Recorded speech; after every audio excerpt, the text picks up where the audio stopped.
today. My name is David Seifert, and I'm going to be leading this session. We're going to be covering the Equifax ACA management platform. Equifax and SouthEast Personnel Leasing partner with each other to provide a fully compliant ACA management solution. Again, my name is David Seifert, and what we'd like to do is take a few minutes just to give kind of an update on the Affordable Care Act overall, talk about where the legislation is now, especially some of the latest announcements and rollouts from the government, go over some generalities of the legislation, and then also go into a product demonstration of the Equifax platform itself. So in thinking about the final regulations that were released in the February-March timeframe earlier this year, there are some key takeaways.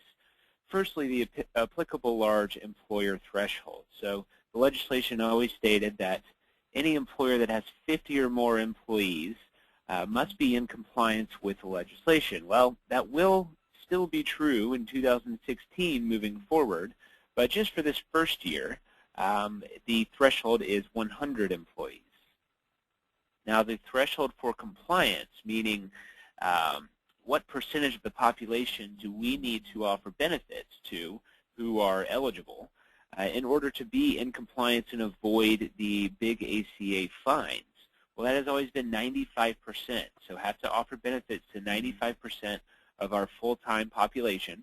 And if we offer to less than that, we would not be in compliance and we would incur the fines of $2,000 per full-time employee. Well, again, that will remain true 2016 and moving forward, but for this first year, that compliance level was lowered to 70%. Number of FTEs exempt from penalties. This has always been stated it would be the number of 30 employees, which again will be the case 2016 moving forward, but this first year that number is 80. Number of consecutive weeks without service needed to classify as a rehire. So this is a break in service rule. This has always been 26 weeks. This has actually been lowered to 13. And then finally, hours needed per week, per month to qualify as full-time. No change here. This has always been 30 hours per week and 130 hours per month, and that is still the case. The government did release the forms related to the 6055, 6056 section of the legislation, so the 1094, 1095 forms related to IRS reporting as well as reporting to the individual employee. Now, one caveat, the forms that were released do have the word draft all over them, meaning they are subject to change before government reporting is actually due. But for the most part, we can view this as semi-final in terms of the actual forms themselves. When these forms were released at the end of July, they actually still lacked submission instructions. So now we know what the forms are and what data needs to be within the forms. How do we submit them? That information was still not released. About a week and a half, 2 weeks ago, so just early September, those submission instructions were released. Now again, the word draft is printed all over those submission instructions, so they are subject to change, but now the government has released essentially all components related to responsibilities for the employer related to the employer mandate. Now a timeline for IRS reporting. So again, the deadline for compliance is January 2015, meaning any employer that has 100 or more employees must be in compliance starting January 2015. Now, throughout that year, January through December, information and data must be collected because it must be reported on a monthly basis. Now, the actual government report for the year 2015 is not due for submission until the beginning of 2016, and that's how IRS reporting will always work. It will be one annual submission that will cover the entire previous year, broken down on a monthly basis. Now, what's at stake for an employer? What's important for us to think about? Especially related to the penalties. Well, there are two types of penalties. There's the A fine. This is the fine that everybody is very familiar with, the $2,000 per full-time employee fine. If we are not in compliance, again, that compliance level is 70% for year one and 95% each year moving forward, so a much more narrow margin for error starting in year two. So if we have an organization that has, say, 7,000 total full-time employees and 30% of those FTEs slip through the cracks and are not offered benefits, and at least one qualifies for a subsidy, then that employer will incur the $2,000 per full-time employee fine, which would be in excess of or just under $14 million. Now the B fine. This is for any employer who fails to offer affordable coverage to any FTE who also in turn qualifies for a subsidy. Now these fines are assessed on a monthly basis, so the $3,000 fine equates to a $250 a month fine. This can happen in a couple of ways. So if you have an employee that receives a subsidy and we just did not offer them coverage as the employer, well, the employer mistook them for part-time, didn't offer them coverage. If they apply and are awarded a subsidy, they will, the employer will in turn incur a fine of $3,000 or $250 a month. Secondly, as an employer, you may offer coverage to an employee, but it is not quote-unquote affordable. So still, in that regard, if an employee is awarded a subsidy, the employer will incur a fine at that point. Now finally, not in terms of a fine, but definitely still a potential cost to be aware of. If an employer mistakenly classifies somebody as full-time and offers them benefits, well, of course, they're going to have to carry their portion of that premium cost. Now, how could that happen? How could an employer possibly classify somebody as full-time by mistake, and they're actually part-time? Well, I mentioned one break-in-service rule, which is that 13-week rule. There is another rule called the rule of parity. And this is exactly how you could potentially offer benefits to somebody who is not even full-time. So if we assume a 12-month measurement period, let's take an employee here, and they are on an assignment or a work period for X amount of time. So 4 weeks, 32 hours a week. Now, they go on a break. This is not FMLA or military leave or any protected leave. They just aren't working for a little while. They come back. Now this employee works 22 weeks, 42 hours a week. Another break, and finally they round out their 12-month measurement period. Well, at that point, we just need to determine, did they work an average of 30 hours per week, which equates to 1,560 hours throughout the year. Well, if you pulled a simple report out of a non-ACA compliant platform, you'd get the total of 1,574 hours worked. Well, obviously that's more than 1,560, so you'd probably offer them benefits. Well, and in reality, you do not need to actually offer benefits to this employee, and it's because of this break-in-service rule. The rule of parity states that if a break is longer than 4 weeks, and this is because it's 5 weeks, and that break is longer than the preceding work period, which it is because that was 4 weeks, well, this person is going to return as a new hire. So no longer on October 31 are you at a point where you have to make that determination if they are eligible or not.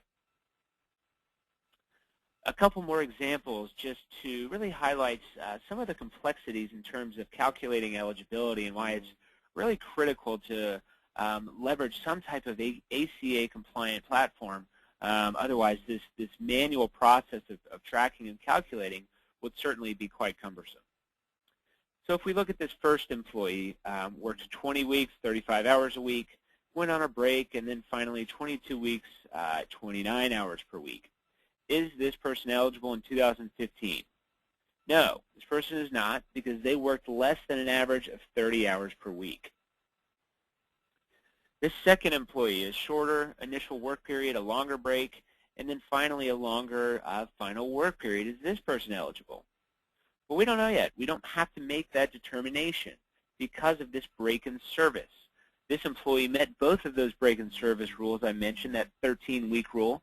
So he was gone for more than 13 weeks consecutively. He also met that rule of parity. because this break is longer than 4 weeks and longer than the preceding work period. You only have to meet one break in service rule to be treated as a new hire, but point being, this measurement period for this employee was pushed out. Finally, this employee is a carbon copy of that first employee. The difference is the type of leave that is going on here. So you would probably assume you don't offer this person benefits, but in reality you do. Because this is a protected leave of absence, all of this time of 0 hours worked must be removed from the calculation. So again, if you were pulling a report from a non-ACA compliant solution, unfortunately you'd probably get 2 out of 3 wrong here. So what I'd like to do now is hop into the demonstration environment, and we're going to go through a brief overview of the platform and give an idea of just some of the core and critical reports that are a part of this platform. So the 3 areas that we're focused on in this demonstration, modeling, enrollment, look-back measurement. So what we first want to do is take a look at eligibility forecast for all employees. So we would be taking a look through this platform at the population of the entire population of an employer, not just the variable hour folks, because ultimately with government reporting, we have to report on everyone. So here we see we have everyone. Well, we can drill into that variable hour group and say, well, out of the variable hour folks, where's everybody trending? So you've got trending eligible, trending ineligible, confirmed eligible. Well, trending eligible, right now they're above 30. Trending ineligible, right now they're below 30. Confirmed eligible, they've actually already worked enough. We know we're going to need to offer them benefits. Now, if we go a level deeper in trending ineligible, we can see out of that group, what is the likelihood they'll actually cross that threshold? You can see high, medium, and low likelihood. Now, I'm going to pop over to this data side, and you can always start with the data. You don't have to go through a graph first, but we can see here I'm going to go into the same area. So variable hour population, we honed in on that trending ineligible group, and now I'm just going to pick a group and say this high likelihood group. So if we look at Joyce Davis, for example, we can see her job title, we know her division, most recent hire date, we know what type of measurement period she is in. There are 4 different types of measurement periods related to variable hour workers, and this platform is going to take those employees through the evolution of those measurement periods. Also going to trigger measurement period start and end date. And then be automatically calculating on an ongoing basis what is her current pace. Right now she's working 29 hours a week. What's her pace needed? She needs to work 31 hours throughout the remainder of the measurement period to be deemed eligible. Now there's a little more going on than meets the eye here. Our platform, we've built in the logic to recognize those legislatively defined breaks in service that I went through before, the rule of parity, the 13-week rule. So those little gotchas of ACA eligibility tracking and calculating will be accounted for.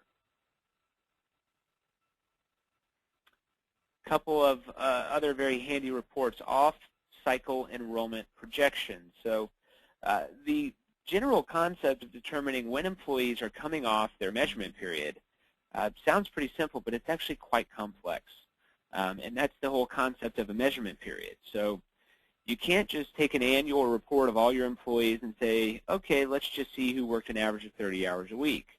Well, some of those employees are relatively new hires. So some have only been there for maybe a couple months or a month. Some have been there for a full year, which is why the legislation outlines this concept of measurement periods, that everybody is going to be evaluated according to the same timeline, which means that ultimately you're going to have a new group of people coming off a measurement period every single month.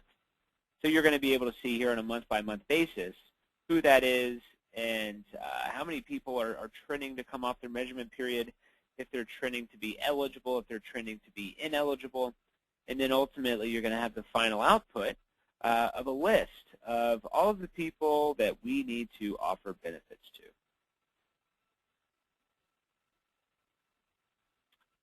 One more report I want to show before we break, related to the affordability component of the legislation. So the fact that we need to offer benefits that do not exceed 9.5% of total wages for the employee related to the employee premium. If so, then we are not offering affordable benefits and they are eligible for a subsidy. So this report is going to calculate and based on the data that we have regarding the employees, is say who is eligible for a tax credit and then pull all of those folks into a report. So you're always going to know what your potential fine risk is related to the B fine, so related to providing affordable insurance. So essentially, whether you're using a W-2 method, federal poverty line, rate of pay, the platform is going to calculate what is the max premium that should be offered to an employee, and if what we are offering exceeds that, they're going to show up in this report. And this is why, because all of these folks were offering the minimum qualified plan of $11.85, but the max that we should be offering each of these folks is actually less than $11.85, which is why they represent a potential fine. Not a guaranteed fine. Not all of these folks will go through the process of applying for a subsidy, but it certainly is possible, so you certainly want to keep your eye on potential costs. I hope you found this helpful. There's certainly a lot more value and a lot more reports, many more reports within the platform, but this gives a good overview of what is involved and the value you're going to receive, and ultimately keeping employers compliant with the ACA legislation. Thank you for joining. Have a great day.